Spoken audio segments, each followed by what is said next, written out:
Welcome to the worst of the best podcast. You wanted the best. Well, they didn't freaking make it!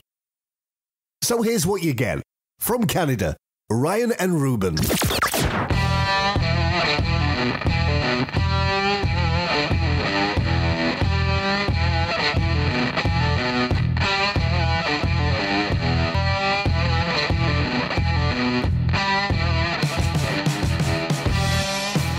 All right, welcome everybody to the worst of the best podcast. May I say to our listeners, whether it's past, present, or after Halloween, I hope you had a safe and wonderful Halloween. I hope you will have a wonderful Halloween. If it's in the middle of summer, you're listening to this episode, I hope you're having a wonderful season. Whatever season you're in, welcome to the worst of the best podcast. I am Ryan, your host, and with me, as always, is Ruben. How you doing, brother?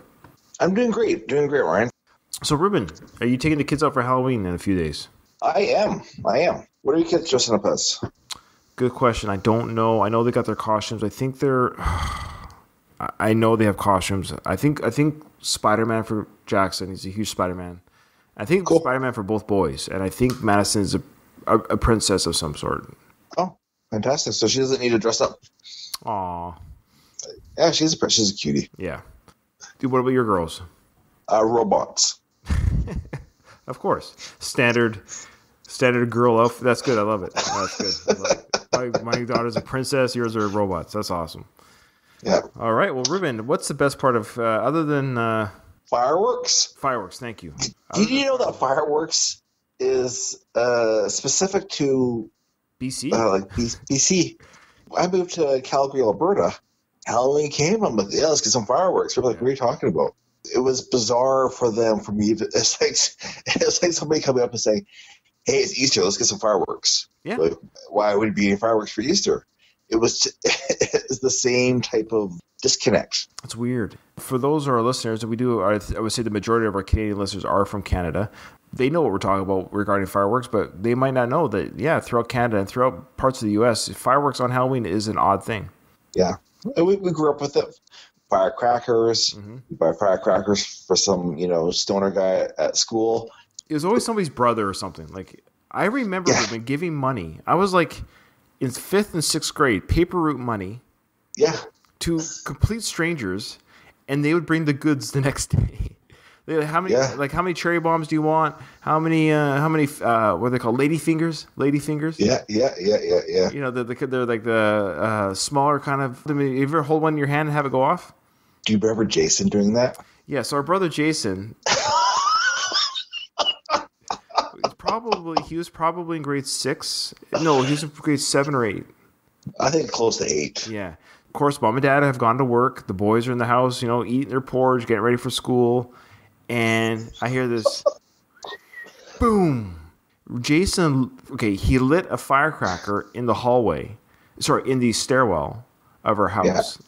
Yeah. So between the first and second floor, there's that little landing. The reason why, do you remember why he did it? Refresh my memory. I have a story that has yet to match up to this yet. Okay. My understanding is because I remember asking him, Jason, why in the world? I always consider myself the reasonable one. I said, sure. Jason, why in the world did you light a firecracker in the house? He says, I wanted to hear it reverb and echo inside the stairway. This was not the story that I had for Jason. Okay. Oh. When he would light the wick of the firecracker, he would pinch it to stop it from exploding into the firecracker. I believe mom was home, maybe mom and dad. So he was doing that. He was playing with fire, literally. He went to pinch it and couldn't pinch it in time. And so not to get caught, he cupped the firecracker in both of his hands and held it tight. I think I remember that. His hand was like black inside, wasn't it? Yeah, it's exploded in his hands. That's awesome. Boy, Jay, he was a tough bugger, man. He was a tough kid, man. Like he was something else, and he still is to this day. We love our brother Jason. Hey, Jay. We love our brother too. Back to Halloween. We go for the candy. Yes. Candy. Now, Ruben, without looking at this list, and of course people have seen the title of our episode. Sure. Is there candy that when you got as a kid, you're like, ugh, Number one. Okay, well, don't give it away. Okay, all right. Let's. I'm going to bleep that out because it might have been your answer. There you go. Because I shouldn't have set you up with that question because our list is, this is the 10 worst. So these are the 10 worst Halloween candies that ruin your Halloween. So Halloween, Ruben, as you know, is one of the greatest days of the year. So when you're a kid, there's nothing better than being encouraged to go out and stuff your face with as much candy as you can get your hands on. Like, fill it up with a pillowcase. Maybe you fill up your pillowcase full of candy. We literally have a pillowcase full of candy. Yeah. It's ridiculous how much sugar we ate as kids. But it was a pure sugar. It was a different sugar. Simpler times. It was simpler. It really was. I know. I even told my kids, I wish you could have been raised one. Like Saturday morning cartoons, and I don't know. Anyways. So Halloween is fun for adults too, as handing out candy is a nostalgic reminder of our youth.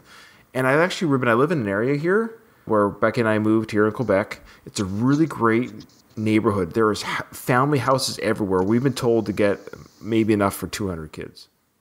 Crazy. Yeah. So I told Becky, she's going out with a neighbor. And I'm like, oh, that's fine. I kind of feel like a third wheel because it's just the two moms going with the kids. And she's like, oh, no, you got to hand out the candy. There's going to be like 200 kids coming through. Oh, yeah, I guess I will be busy at the door. Crazy. Yeah. They're all going to be speaking French to me, too, but I'll just... What do they say in French? Trick or treat, thankfully. Oh, really? Yeah, they say trick or treat in English, yeah. So they'll say trick or treat, and I'm going to have a couple little lines memorized in French for, what a great costume. don't your kids look great? Oh, this is even funnier. I'll say something wrong in French, like, do you kids want to come inside the house for candy or something? I don't know. Okay, what is the longest sentence you can speak in French? Oh, not very many. I'm very bad at Becky can say a few more things than I can. My studying of French has gone by the wayside. Becky's studying it more than I am. She's actually going twice a week to class for French. So well, good for her. Yeah. I'm just too busy with work and family to actually study for it. Not to say that Becky's not busy, but I just 12 to 14-hour work days. So, Ruben, unless, of course, your childhood Halloweens were bitter disappointments, so I don't think ours were. If you're a Jehovah's Witness. Yeah, that's true. Or Australian. Yeah. Or just a lot of very strong, like kind of born again or Baptist. I don't know what denomination, but those are some strong. Yeah, there is. Yeah, I forgot about that. My kids went Christian school and they weren't allowed to dress up. No. She wasn't allowed to read Harry Potter. I'm like, it's fiction, right? Well, it's because it deals with magic, and they believe that magic is. Well, number one, it's not real. Well, that's why I said to the teacher, I was like, it's not real, right? So, they equate magic to the devil, and which is weird because it's like equating, the Force from Star Wars to the devil. I said the same thing. Okay. Moving forward. Unless, Ruben, of course, your childhood Halloweens were bitter disappointments and you want to take it out of the next generation, then you should hand out these awful candies. So what we've done, Ruben, is we've compiled the list of the 10 worst candies that we can get. Now, of course, there's millions of bad candies, but these are the ones that most people should know what they are. You ready to go with number 10? Yes. Tootsie Rolls. Yes. Yes. Sorry. Anything you want to say about Tootsie Rolls? Remember Tootsie from The Facts of Life? No, that was a Tootie. Tootie, that's right. I remember Tootie from Facts of Life. Well, who was the one that ate all the candy? Was that Mel? No. It wasn't Joe. I was in love with Joe. Blair. I should have been in love with Blair. Blair. Yes, she was she definitely ate all the candy.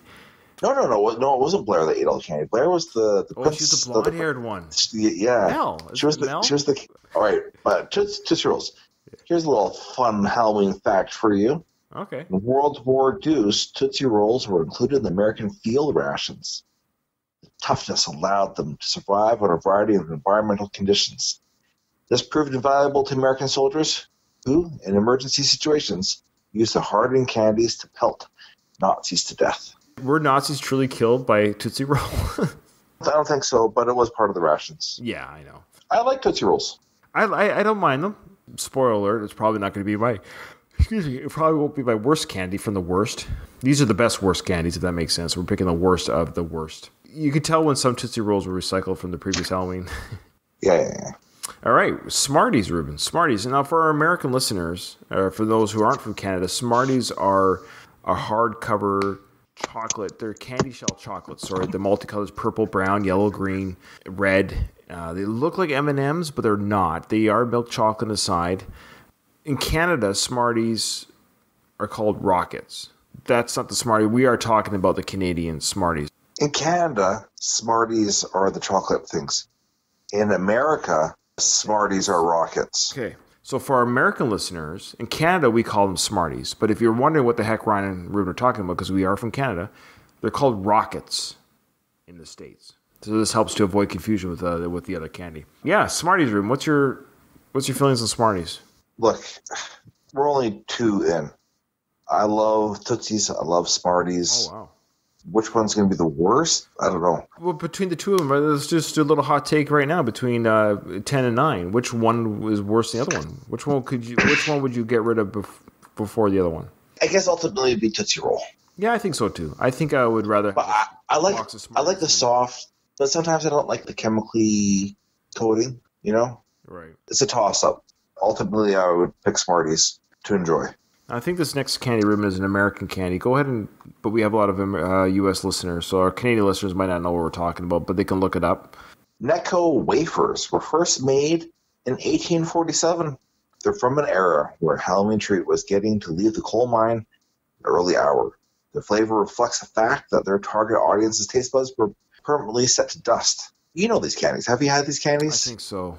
It's like Rolaids if Rolaids were a candy. That's right. They're like a candy tum. Yeah. Our dad sure has to go. He's like, what? Is he still doing the Rolaids in tums? I don't know. I only get heartburn when I have high carb food. I was going to say, Ruben, I have not gotten acid reflux in the throat or heartburn since I've been on keto. Maybe it's the diet that's the issue. Here's a little fun fact for you if that wasn't fun enough already. All right. In 2009, 100 plus years later, Necco introduced a new line of wafers for Catholics. Just kidding. Catholic wafers. Yeah, I got you. Hey, it's kind of funny. Yeah. But this one is featuring all natural ingredients with a muted color palette. Oh, wow. Yeah. Well, it's intended to eliminate whatever tiny sliver of joy the original candies might have contained. I love that. It eliminated whatever tiny silver of joy the original candies might have contained. Yeah, so they basically gave you a wafer of like vegetable powder. I want to believe that's a standalone company. That's not a part of some type of candy company that's got different lines of candies. I gotta Google this really quick. Necco wafers. You can buy them on Amazon. Of course you can. Oh, they've just recently been discontinued. As of 2018, the future of Necco wafers was unclear after the Necco company filed for Chapter 11 bankruptcy. Can you believe it, Ruben? From 1847 until 2018, they did. That's a good run, though. It's a good run, but whoever was the president of the company probably was like, "Oh, it happened on my watch." Right, let's go on. So Round Hill Investments purchased the company out of bankruptcy for $17 million in May 2018. But then they did not. Yes, they did. They did not buy $17 million of Necco wafers. They did, but then they abruptly ended operations at Necco on July 24th of the same year, citing sanitation issues. Ew. Yeah, so these people bought it, and they're like, oh my gosh, the factory has rat feces in it. It's the original wafer. So Round Hill has sold off various Necco lines to other candy companies. The Necco Wafer, Sweethearts, the original Conversation Heart, and Canada Mints, as well as the equipment used to manufacture them, were sold to Spangler Candy Company of Bryan, Ohio. In September 2018, Spangler announced plans to return the Necco Wafer to the market with a target date of November 2019. So just after Halloween, we should see these returned. Good. They live on. They live on. All right. Chocolate coins. There's something about the combination of chocolate and foil wrapping that turns an otherwise delicious food into a bitter disaster. It's the most useless thing. Go on. Yeah, well, because foil wrapped chocolate is disgusting, especially disappointing candy because there's no obvious reason as to why. Maybe the coins sit on store shelves for too long or don't age well, or maybe their low cost is maintained by replacing their regular ingredients for chocolate with murdered drifters. We'll never know. Here's a fun fact. In 2008, a batch of chocolate coins were recalled after it was discovered they'd been tainted with melamine. Authorities were worried that the dangerous industrial chemical would improve the taste of coins to the point where children would become confused and their tiny brains would be unable to comprehend why their chocolate was suddenly edible. And you never get the tinfoil off. You always get it under your fingernail. And I was going to say, it's quite the process because they're all imprinted with quite little designs on the tinfoil. It's quite the process to wrap these chocolates up with the one layer over the other layer of tinfoil. Yeah, it's very unnecessary if the end goal is to have chocolate. Basically, how can we polish this turd? That's what it is. It's a polished turd. But you know what is not, my brother? Double bubble. Double bubble. Yeah, gum on Halloween. Already a dubious prospect, as every minute spent chewing is a minute not spent shoveling candy down your pie hole. You can only save packs of extra for those gloomy post-Halloween days. Not so for double bubble, which starts out as though it's concrete, and soon replaces diamonds as the world's hardest substance. But your reward for ruining your teeth on a piece of scant few seconds of what can only be generously described as flavor, after which it becomes tasteless, a rubbery mass. It is more pleasant to chew the wrapper. You know, I loved double bubble as a kid.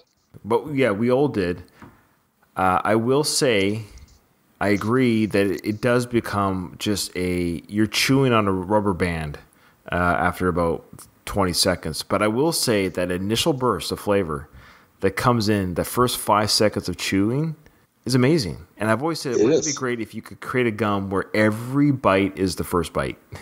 Yeah. We're in the middle of right now watching Willy Wonka and the Chocolate Factory with Gene Wilder. We watched the first half tonight. We're going to do the second half tomorrow night. Is that one of his gums? Was the idea that it never lost its flavor? I think so. I know there's the Everlasting Gobstopper. Right. I don't know if I'm getting that confused, but we're only in the first half, so I'll let you know next time. Keep me posted on that. Keep me posted. Sure. But in the meantime, here's a fun little Halloween fact. Double Bubble was invented by an accountant. And to this day, the gum is made primarily from shredded accounts receivable statements. Hey, speaking of jawbreakers or gobstoppers, Ruben, want to go with number 5? Me? Yeah, I think it's your turn. I just said double bubble. Oh, my bad. So speaking of gobstoppers, or also known as jawbreakers in the non-Willy Wonka world, jawbreakers suffer from the same flaw as gum. They take forever to eat. That would be okay. That would be okay if they tasted good, but their weak, sugary flavor just doesn't do it when you have piles of chocolate waiting. And let's be honest, you thought the name was exaggeration, and then you bit down hard on one of these bad boys. Don't be ashamed. We've all done it, and we all have a chipped tooth to prove it. Kids don't take a name like Jawbreaker as a warning. They take it as a challenge. Providing candy that encourages children to injure themselves is only a good idea if you plan on giving it away from an unmarked van. So I remember there was a Jawbreaker. We've all done Jawbreakers. It's not the worst candy in the world, like spoiler. Yeah, it is kind of like a nauseating process to keep sucking on the Jawbreaker to go from one layer to the next. And the flavor changes. If you've got a good Jawbreaker, the flavor will change on each layer.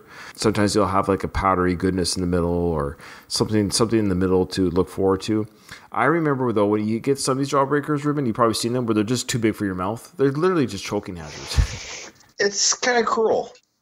Like, here's something that you can't partake of. And if you're really dedicated to it, it's just the slobbering mess. Right. Yeah. 4, Ruben, Good and Plenty's. You ever heard of these? Good and Plenty. Oh, I forgot to say my fun Halloween. Okay, fun Halloween fact, Ruben, regarding Jawbreakers. In 2003, a Jawbreaker that had been left out in the sun exploded, giving a 9-year-old girl minor burns. That's a fun fact. In the lawsuit that followed, the manufacturers admitted that Jawbreakers are intentionally designed to maim children. It's always like the 9-year-old girl. You know, it's a girl, good and plenty. Right.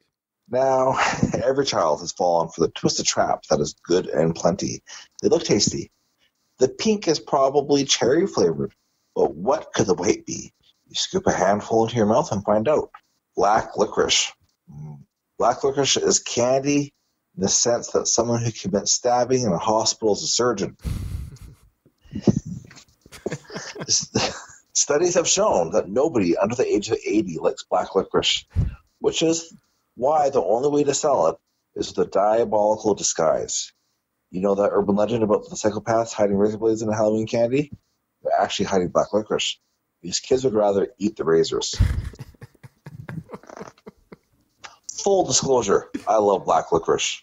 I used to love it. I don't eat it anymore. But I don't mind black licorice. I do like it too, like the flavored covered ones. Yeah. Yeah. Well, you know what? You like some fun, Ryan? Well, here's a fun fact. The pink candies are dyed with K carmine, which is produced by the crushing female cochineals, which are insects. Wow. Yeah. This is a terrible waste, as just eating the bugs would be tastier than eating good and plenty. Yeah, that's probably true. Candy jewelry, Ruben. Everyone knows what candy jewelry is. You got those multicolored circled candies as a bracelet or necklace. Candy jewelry. The niche market of candy that encourages kids to dress up formally is largely of candy necklaces and ring pops. The former, candy necklaces, are part of the dreaded taste-like chalk family, while the latter, ring pops, turns into a sticky, disgusting mess the second you start eating one. Anything you touch the rest of the night becomes gooey and gross, and the cheap plastic scratches up your fingers to boot.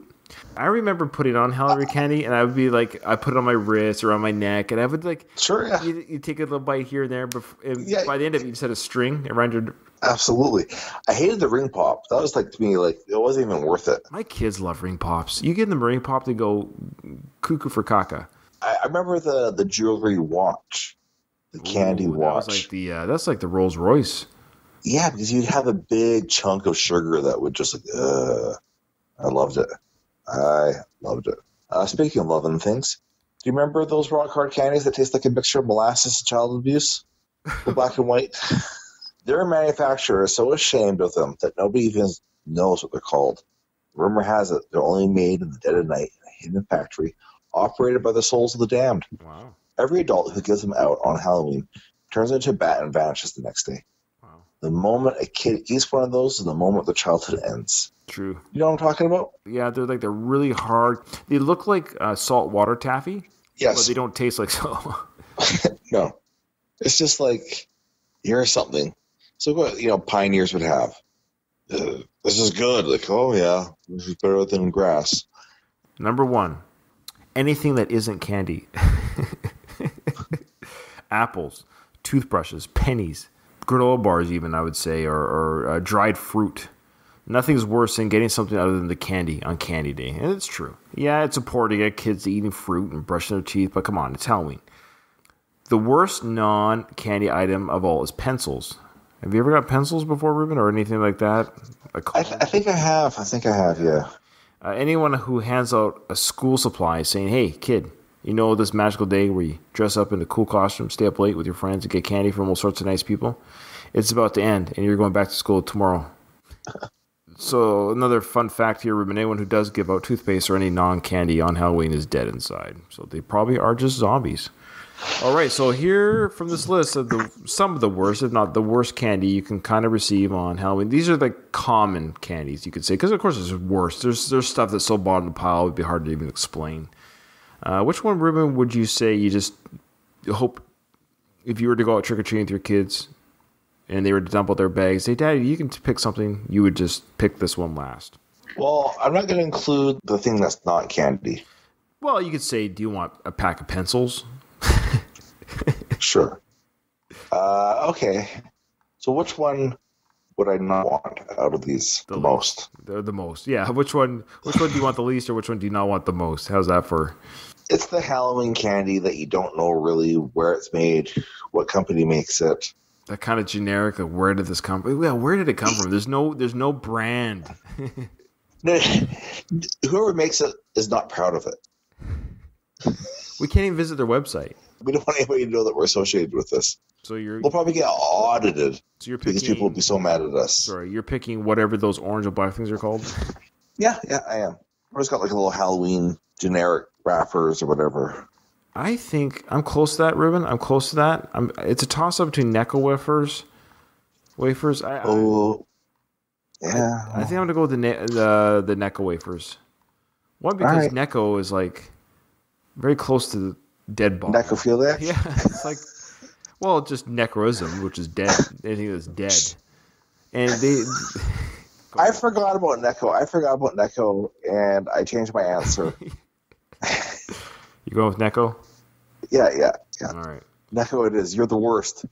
Necco wafers predate the Civil War, but now their maker, the New England Confectionery Company, may go out of business, according to published reports, meaning its Necco wafers could disappear from candy shelves for good. To this day, I still love them. Every time that I eat one, I think of, growing up. Therese McDonald owns Chicago's Candyality. She smiles when talking about this nostalgic candy that, depending on who you ask, has been revered or reviled by generations of Americans for their multi-flavored, dry, and at the same time mouth-watering appeal. Even if you're not a fan of the classic Necco wafer, some of your favorite treats might be in jeopardy, like the candy buttons many of us used to peel off of paper as kids. Don't forget Sweethearts with printed messages. Clark bars, Mary Janes, and slapsticks are among the other goodies that may not be around for long. The Necco wafer even has a special tie to Chicago. People used to use those as slugs instead of real coins in the toll booths. Plenty have been eaten, too. We're going to lose an icon in the candy industry, and to that, it breaks my heart. But McDonald is determined to make the sugar rush last at Candyality, ordering 4 times her normal inventory of Necco products to keep up with rising demand. And if you're worried about buying too much, you can put them in a dark closet and they'll last forever. Though she hopes it won't come to hoarding these now endangered treats. I really truly believe a true candy lover is going to come and save the day for all of us in America. So the next generation can learn to love or hate this unique candy classic. All right, go bankrupt again. Yeah, well, Necco's gone. They're so terrible. They actually, out of these 10 candies, they've gone bankrupt because they're so terrible. But they had a good run, 1847 to 2018. That's a longer business run than I'll ever have. Oh, yeah. I hope, I'm a business owner. I hope that I can last that long. All right, Ruben, as always, this is a pleasure. You've been on the Worst of the Best podcast. It's been a pleasure. Remember, in front of every silver lining, there's a cloud. We're there to help you find it.